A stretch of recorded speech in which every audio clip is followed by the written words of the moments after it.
राज्यातील टीईटी परीक्षेदरम्यान एका परीक्षा केंद्रावर महिला परीक्षार्थींना मंगळसूत्र तसेच कानातील व नाकातील दागिने काढायला लावल्याचा प्रकार समोर आला आहे। या घटनेमुळे महिला परीक्षार्थींमध्ये संताप व्यक्त केला जातोय।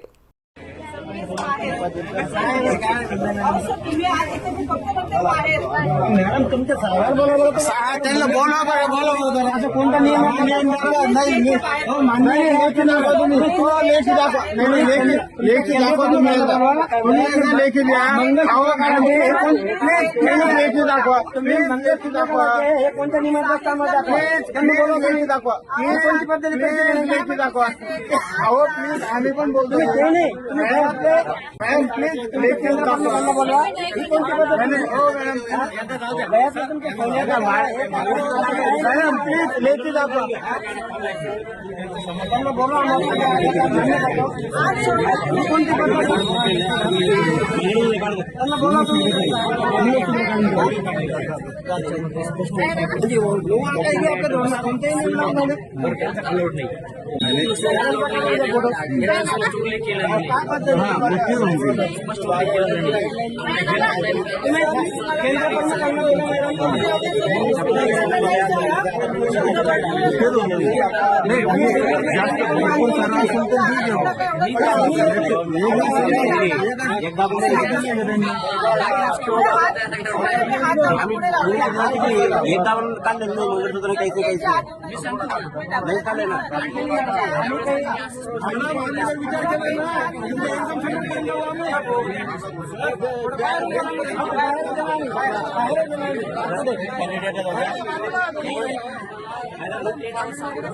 परीक्षा केंद्रांवरील तपासणी दरम्यान नियमांचं कारण देत सुरक्षा रक्षक आणि केंद्र प्रमुखांनी दागिने काढण्यास सांगितल्याचा आरोप परीक्षार्थींनी केलाय। मंगळसूत्रासारख्या धार्मिक आणि वैयक्तिक भावनांशी निगडीत दागिन्यांबाबत कोणतीही स्पष्ट पूर्वसूचना नसताना असा प्रकार झाल्याने मानसिक त्रास सहन करावा लागल्याचं परीक्षार्थी महिलांचं म्हणणं आहे। दरम्यान दागिन्यांमुळे नक्कल होण्याची शक्यता असल्याचं कारण देण्यात आल्याचे सांगण्यात येत असलं तरी नाकातील किंवा कानातील छोटे दागिने काढण्याची सक्ती कितपत योग्य आहे असा सवाल उपस्थित केला जातोय। या प्रकरणाची चौकशी करून संबंधित परीक्षा केंद्र प्रशासनावर कारवाई करावी तसेच भविष्यात स्पष्ट आणि सुसंगत नियम लागू करावेत अशी मागणी महिला परीक्षार्थींनी केली आहे।